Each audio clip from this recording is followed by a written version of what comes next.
Now that we've had a chance to hit the end game for the Worldslayer expansion, encountering the brutal grind for XP points, I get questions on how best to rank up as quickly as possible. Now, outside of using external software, which I am opposed to, expect to have to put in the grind time if you want to continue to progress. But there are several areas to hit daily if you want to level up more efficiently. What's going on, everybody? It's LtBuzzLitebeer, and like I said, I've started to see those comments more frequently about how can a solo player with limited time rank up, because there's no way it is possible with limited playtime each day. And listen, I get it. The grind is daunting in Worldslayer, and especially since the game should have been centered around gaining Ascension Points versus Apocalypse tiers, but we're going to table that discussion for another day. But today, I've done all the testing for you. I've hit all the farm spots for XP, I've tried them all out so you don't have to, and this video will show you point by point those results. Now, in case you aren't yet a sub, please hit that big, beautiful subscribe button. And while you're at it, please take a few seconds more to ring the notifications bell to stay up to date on all my latest uploads. Let's go.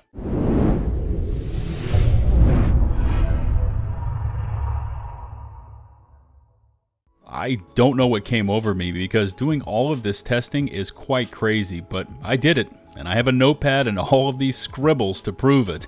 Now, since the trials of Tartarus are the new in-game activities, I tested them first. And spoiler, these are widely considered to be the most lucrative areas for XP, but as I will show you, that is not always the case. And just for the record, I did all my testing on my Techno on APOC tier 32. Let's assume you just finished up a run on Trials and went straight back in, starting off with the optional Catacombs Encounter, ending with the Arbiter of the Dusk. Now, overall, this is not bad, as the combat time is fairly quick, and I ended up with 535,321 Ascension Points worth of XP. Not bad for, let's call it, right around 3 minutes of combat. So how about the Proving Grounds? Well, basically, I spent nearly 7.5 minutes loading in, killing beasts, grabbing the subpar loot, and loading back out, all for 296,853 Ascension Points. So, like the other Trove encounters overhaul in the Trials, outside of the Arboretum, these optional Troves are just not paying off for loot or XP. And mentioning the Arboretum, because it is really popular right now, mostly due to the high concentration of targets, and more kills equals more XP, and the fact that the Screechers, those flying pterodactyls, are awarding crazy amounts of XP upon kill. Anyways, I made it through Arboretum in about 4 minutes 30 seconds, and then after you factor in the return to lobby and loading back in, you can be back and ready to use one of your respawns at about 4 minutes 45 seconds, or 5 minutes flat if you happen to hit the loot chest, which will make it impossible to farm again, so you'll need to start a fresh Trials run. Now, on APOC tier 32, I was consistently receiving 707,022 points worth of Ascension XP, which is a great return, but this area is hectic and isn't for everyone, especially that last chamber with all the birds and beasts. Also, this initial burst in Ascension XP is only valid for the first clear, which I will explain later when I talk about the Arbiter of the Descent. So let's move on, and next is the Arbiter of the Worthy. And overall, this encounter is really quick. I say approximately 40 seconds, including the load-in time and skipping that cutscene. Of course, this all depends on your current build and the platform you play on. Total Ascension XP is really good for the actual time spent in combat, coming in at 312,170, and towards the end of this video, I'm going to give you a top 10 chart showing XP gained per minute so you can see the comparison of net XP gained per minute of time spent. Now, since XP goes down considerably as you begin to farm any of these Trials bosses, I'm going to assume this initial blast of XP will tail off if we begin to farm him. Daughter's Sanctuary set me back about 4 minutes and netted me just 263,735 Ascension XP plus some horrible loot drops. Overall, this is probably the worst encounter for loot and XP in the entire Trials. Next up are the docks, and these were also pretty meh for everything. Between loading in, combat, the loot area animations, and loading back in, all on PC, so your load times will vary. I took about 3.5 minutes for 259,096 Ascension XP points. And this encounter and the Daughter Sanctuary are both not very good for anything right now. Okriel is next up, and I managed around a 3-minute 30-second clear, netting me just shy of 700,000 Ascension XP, so based on the time versus XP returns, this encounter is actually pretty good. Okriel also drops a decent amount of loot, including a guaranteed APOC Legendary. Cliffside Paths was next up, and oof.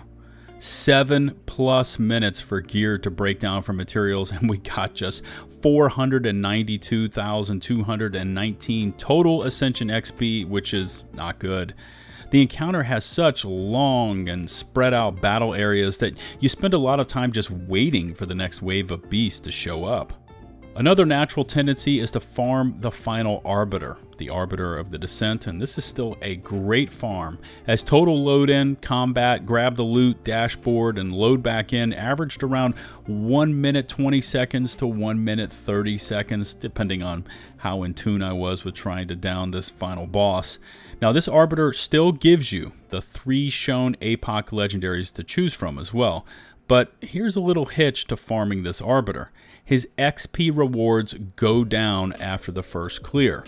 Now when I initially killed him, I received 503,500 Ascension XP, which for that little bit of combat time is really quite good. But when I loaded back in to farm him the second time, my XP dropped down to 327,275 Ascension XP, and it stayed there for the remaining retries. This was the same for the Arboretum. Large first clear XP bonuses that reduced quite a bit as I began to farm it.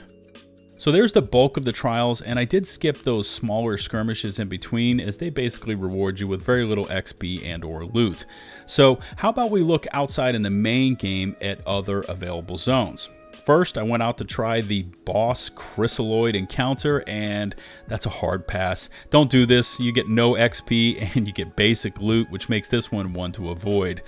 But an interesting battle to try out is the Yagak encounter at the end of the Caravel missions. I was able to load in, finish it, hit the Outriders camp, and open the waiting loot chest, which by the way was dropping some APOC epics, and finally returned to the dashboard all in under 1 minute 30 seconds.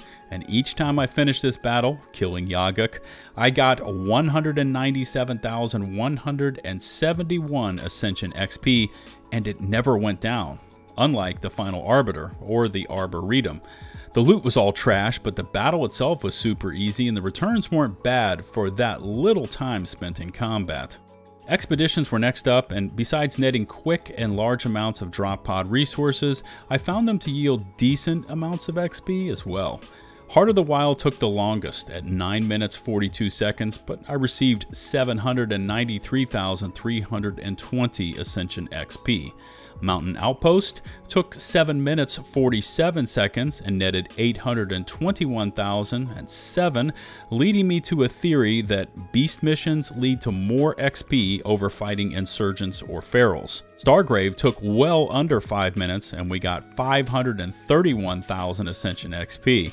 Kimplant was decent as well, taking 6 minutes 40 seconds and landing us 635,821 XP. Now you can see the difference in mostly beast missions versus humanoid targets when you compare Mountain Outpost versus Kimplant. For just 1 minute more in combat, we got nearly 200k more XP.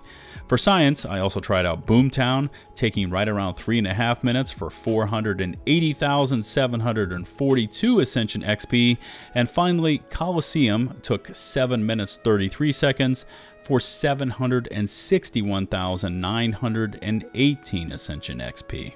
And finally, I also wanted to give the Eye of the Storm 3-pillar farming technique a go. Now this method really kind of stacks it all on. You get some XP, you get combat, and you also get tons and tons of beasts coming to eat your face. I timed this one on a 15-minute timer, so I just set it on my phone and went ham until the alarm went off. I ended up completing an APOC tier while filming this, and overall, in 15 minutes, I netted around 1.5 million Ascension XP, which, yeah, is a decent chunk. If I could have gotten some brood mothers to spawn, which only happens if you stand on the pillar zones, my totals would have been much higher. Now, by comparison, the Arboretum hits you initially with a high amount of XP, but as you begin to farm it, it will go down considerably. Now, I did the same 15-minute test on this Arboretum zone and netted just 1,077,190 Ascension XP, which is well off that of the Eye of the Storm 3-pillar technique. Okay, so as promised, here is my top 10 Ascension Points XP per minute encounters I have so far found in the game, and this does take into consideration load-ins, loot grabs, and then, yeah, reloading back into the game if you are farming. Now, number 1 still goes to the final Arbiter, and this is not only from that initial drop of XP, but even after the farming attempts XP goes down considerably, it is still a sizable gain. But let's be honest here, it takes time to make it to this encounter, and soloing this boss is just not a reality for all players. Number 2 goes to the Arbiter of the Worthy, but remember that respawn farm should yield lower XP bonuses on your second, third, and fourth attempt. Okriel slots in the 3 spot. The Arbiter of the Dusk comes in 4th because it's quite fast and does drop some good XP bonuses. Number 5 goes to the Arboretum, as it has that initially really high XP gain for the first attempt, but then tails off considerably for XP as you begin to farm it. Believe it or not, Boomtown comes in number 6. The Yagak final encounter was really simple, really fast, and yielded us enough XP to land number 7 on this list. Stargrave took just under 5 minutes and netted decent Ascension XP gains to take the 8th spot. Mountain Outpost was close to Stargrave, but got nudged out and fell to number 9. And number 10 is the Colosseum, pulling just slightly ahead of that 3-pillar Eye of the Storm farming method. But I would like to make note of this, and it might just be me, but I did visibly notice my APOC tier bar going up on that Eye of the Storm farm method. But this is still going to require some research to verify. So overall, a few surprises here on the list. I expected the Trials bosses to hit, yeah, with chunks of XP, but I never did the math to see all of them then throttle back those XP rewards as you begin to farm them. And by the way, if you already knew about that XP throttle, or if you didn't, that would make for a good comment to leave for this video. Also, it would be interesting to see if the XP gets throttled back when using the mule method as well. So overall, I also expected more from the Arboretum, as I have been hearing rumors that this is the new hotspot for farming XP. Seeing the expeditions outclass the Eye of the Storm farm was also interesting, and how about that final Yagak battle coming in number 7? I can't stress enough how quick, easy, and replayable that was. It also doesn't throttle back XP once you begin the farm, but, you know, the loot drops in the final chest are just going to be terrible. I also tried out the monster hunts. For example, Cold Claw at Eagle's Peak netted 165,554 Ascension XP for around 2 minutes of work, but overall, the open world monster hunts just can't keep pace with the encounters I've already listed. Hopefully this comparison clears the air a bit and makes it a bit more simple to farm for Ascension XP as quickly and efficiently as possible. I tried to mix in the trials, expeditions, and even some of the open world battles to give you a nice mix here. Now, if you have any questions, please leave them in the comment section below. If you could take a moment to smash that sub button for more intensive Outriders content, and don't forget to ring the bell to receive all my future upload alerts. If you could take a few seconds more to rate and or share this video, it would also be greatly appreciated. Remember, you can find and follow me on Twitch for weekly Outrider streams, over on Twitter, posting my thoughts on most things gaming related, and of course, on my community Discord server, which, by the way, has one of the largest and most active Outriders communities around. Just check in the video description or my pinned comments for an open invite link to our server. Until the next one, this is LtBuzzLitebeer, signing off.